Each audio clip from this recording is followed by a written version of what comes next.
안녕하세요. 법인전환 5분 강의 송유진 회계사입니다. 이번 시간에는 법인전환 후 조세지원 사후관리에 대해서 말씀드리도록 하겠습니다. 이 사후관리란 무엇일까요? 과세장국에서 이 조세지원을 해주는 데는 어떠한 취지가 있는데요. 그 취지를 위배하게 되면 바로 추징을 하겠다는 것입니다.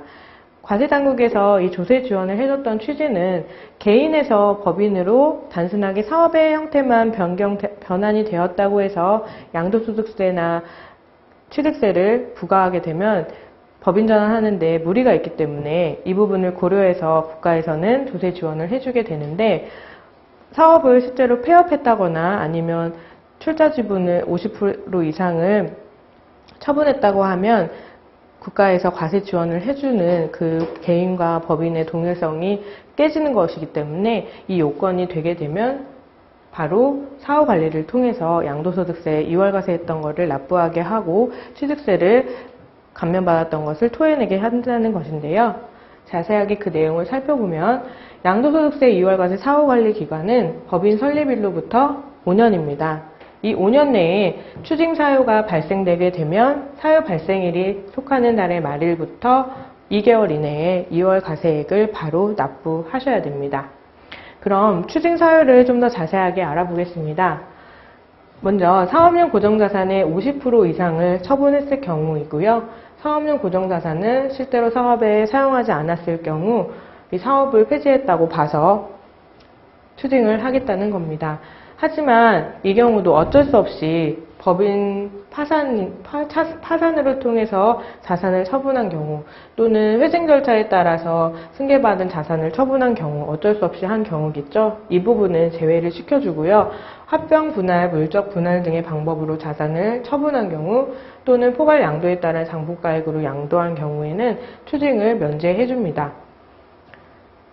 다음은 주식 출자 지분이 50% 이상 처분되는 경우인데요. 주식 등의 유상이나 무상 이전을 모두 포함해서 50% 이상을 처분한 경우는 마찬가지로 사업용 고정자산을 지분을 50% 이상 처분했다는 것은 사업용 고정자산의 권리도 포기하는 그런 의미가 되겠죠. 그래서 이 부분도 사후관리를 통해 바로 추징을 하겠다는 겁니다. 이도 마찬가지로 앞서서 설명드린 대로 어쩔 수 없이 파산으로 인한 처분인 경우 회생 절차나 어쩔 수 없이 처분했을 경우는 제외를 시켜주고요.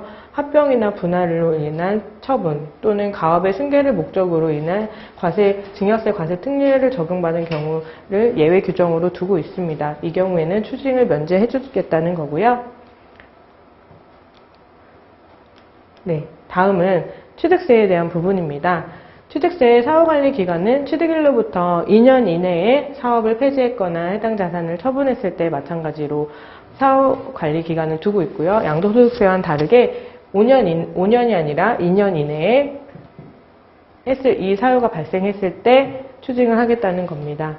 이 경우도 공익사업을 위한 토지 등의 취득 또는 보상 수용이 이루어졌을 때 법령 규정에 의한 폐업이나 이전 명령에 의한 폐업 등이 일어났을 때는 이 추징을 면제해 주겠다는 요건을 두고 있습니다.